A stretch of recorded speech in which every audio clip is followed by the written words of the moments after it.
இடம்பொருள் நேயர்களுக்கு வணக்கம். ஸோ இன்றைக்கி பார்த்திங்க அப்படின்னா திருப்பி இப்போ சிறகடிக்க ஆசை சீரியலில் இந்த பக்கம் மனோஜ் இப்போ புதுசாக அவர் குண்டை தூக்கிட்டு வந்துட்டார். என்ன அப்படின்னா அவருக்கு வேலை கிடச்சிருச்சு, ஆனால் 14 லட்ச ரூபா வேணும் அப்படின்ட்டார். இதில் அதுக்குள்ளார உண்மையிலே இவர் சொன்ன மாதிரி தான், கல்யாணமே முடியல, அதுக்குள்ளே குழந்தைக்கு பேர் வைக்கிறதுங்கிற மாதிரி வேகமாக கதையில் எப்படி இப்போ குளிர் தாங்குவேன், என்ன சாப்பிடுவேன், அதுக்கப்புறம் தலைக்கு என்ன தேய்ச்சி குழி, எப்படி பார்ப்பேன், லீவுக்கெல்லாம் என்னை பார்க்க வந்துடு அப்படின்னு ஒரே பாச போராட்டமாக இருக்குது அப்படியே விஜயாவுக்கு. இதே முத்து எங்கேயாச்சும் கிளம்புறான் அப்படின்னா கிளம்பி போடா சாமி அப்படின்னு சொல்லிட்டு வழி அனுப்பி விட்டுருவாங்க. அந்தளவுக்கு ஒரு குழந்தைக்கு மேலே வெறுப்பையும் இன்னொரு குழந்தை மேலே அளவு கடந்த பாசத்தையும், அந்த பையன் தான் 300 ரூபாய் திருநாருங்கிறது அவங்களுக்கு தெரியும், 30 லட்ச ரூபா பணத்தை ஏற்கனவே தூக்கிட்டு போய் கொடுத்து வந்தாருங்கிறது தெரியும், வீட்டிலே பணத்தை திருநாருங்கிறது தெரியும். எல்லா தடவையும் அவரை காப்பாற்றுறேன்னு இறங்கிட்டு இருக்காங்க. ஆனால் இவருடைய எல்லா மோசமான நடவடிக்கைகள், இவருடைய சுயநலம், இதெல்லாம் தெரிஞ்சும் கூட அவங்களுடைய மனசு அதை ஏற்றுக்க மறுக்குது அப்படிங்கிறது தான் உண்மை.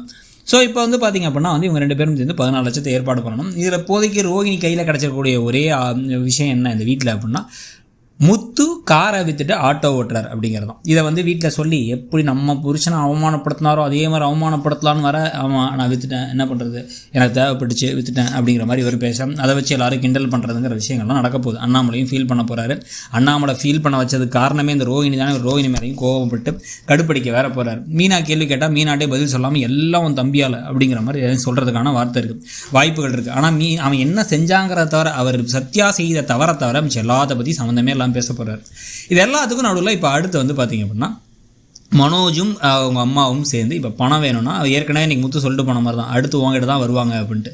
ரோகிணி இந்த 14 லட்ச ரூபா மேட்ருக்கு இது வரைக்கும் என்ன எக்ஸ்பிரஷன் கொடுத்தாங்கிறத காமிக்கவே இல்லை. நாளைக்கு இவங்க கொஞ்சம் மாமா நம்பர் தெரியா, நாங்களே கூட பேசுகிறோம், நீ கேட்கறதுக்கு உனக்கு கூச்சமாக இருந்தால் கூட பரவாயில்ல, 14 லட்சத்தை வாங்கலாம் அப்படின்னு சொல்லி ஏதாவது பேச, இப்போ உடனே வேறு வழியே இல்லை, எல்லா சைட்லேருந்து பிரச்சனையாக இருக்குது அப்படிங்கிறதுனால அவரை பேச வைக்கலாம் அப்படின்னு இவங்களே முடிவு பண்ணி, வித்யாவும் இவங்களும் சேர்ந்து ரோஹினியும் சேர்ந்து முடிவு பண்ணி அவர்கிட்ட பேசி, நீ என்ன சொல்லு, இப்போ கம்பெனியில் ஒரு பெரிய லாஸ், அதனால் அவங்க அப்பாவுமே ரொம்ப வருத்தத்தில் இருக்கார், இப்போ உடனடியாக பணத்தெல்லாம் அனுப்ப முடியாது, ஒரு 2-3 மாதம் கழித்து நாங்கள் கம்பெனி லாஸ்லாம் சரி பண்ணிட்டு வரோம், சிங்கப்பூரில் ஒரு பெரிய பிரச்சனையாகிடுச்சு, மலேசியாவில் அதை விட ஒரு பெரிய பிரச்சனையாகிடுச்சு அப்படின்ட்டு ஏதாச்சும் உளறி, ஏன்னா சிங்கப்பூர் தான் இவர் தங்கி இருக்கிறதாகவும் மலேசியாவில் அவங்க பிஸ்னஸ் இருக்கிறதாகவும் எப்போ வேணாலும் அப்படிங்கிற எல்லாம் பக்கத்தில் தான் அப்படின்னு வேற பேசிட்டு இருந்தாங்களே, எல்லா பொய் அவுத்து விட்டு அதுக்கப்புறமா இப்போதைக்கு சமாளிச்சு வைப்பாருன்னு நினைக்கிறேன். ஆனாலும் இதை கண்டிப்பாக விஜயா அக்செப்ட் பண்ணிக்க போகிறல, என்ன ஏதோ சரியில்லாத மாதிரி இருக்கேன்னா ஒரு லைட்டாக தோண ஆரம்பிக்கணும். ஆனால் அதே சமயத்தில் மனோஜ் இப்போ போட்டு நச்சரிக்கை என்ன செய்ய போகிறாங்க விஜயா, திருப்பி அந்த வீட்டு பத்திரத்தை போய் வச்சிடலாம், வச்சு 10 ஒரு அமௌண்ட்டை வாங்கிடலாம் அப்படின்னு பார்த்தா, வீட்டு பத்திரத்தை ஏற்கனவே அண்ணாமலை வச்சு காரை வாங்கி கொடுத்தாரு, அது 4 லட்ச ரூபாயில் மாட்டிட்டு தவிக்குது. ஸோ இப்போ அதனால் இப்போ 4 லட்சத்தை கொடுத்து அந்த வீட்டு பத்திரத்தை மீட்டு, ஏன்னா காருக்காக வாங்கின காசு அதை மீட்டு திருப்பி கொண்டு போய் வேற எங்கேயா வச்சு 14 லட்சத்தை வாங்கணும். இன்னும் பல குழப்படிகள் இருக்குது அவங்களுக்கு. ஸோ அதனால் என்ன செய்ய போகிறாங்க, திருப்பி அந்த கட் அண்ட் ரைட்கே போயிட்டு பத்திரம் அங்கே இருக்குது, அதை வாங்கி கொண்டு கொடுக்குறதுக்கு எக்ஸ்ட்ரா ஒரு 4 லட்சம் சேர்ந்து ஒரு 20 லட்ச ரூபா கொடுங்க, நான் பத்திரத்தில் எல்லாத்தையும் கையெழுத்து போட வைக்கிறேன் அப்படின்னு வச்சு மொத்த பணத்தையும் விட்டு வீட்டையும் இழக்கிறதுக்கான ஏதாச்சும் வாய்ப்புகளை கொண்டு வைக்க போகிறாங்களாங்கிறத பொறுத்து இருந்து பார்க்கணும்.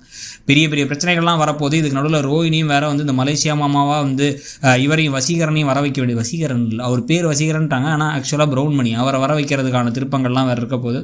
ஸோ ஓவராலாக நீங்கள் என்ன நினைக்கிறீங்க, அந்த கதை இப்போ எப்படி போகுதுன்னு நினைக்கிறீங்க? இதுக்கு நடுவில் அந்த ரவி ஸ்ருதி விஷயத்தை அப்பப்போ காமிச்சிருக்காங்களா, அதை பற்றி உங்களுக்கு ஏதாவது இன்ட்ரெஸ்ட் இருக்குன்னு நினைக்கிறீங்களா?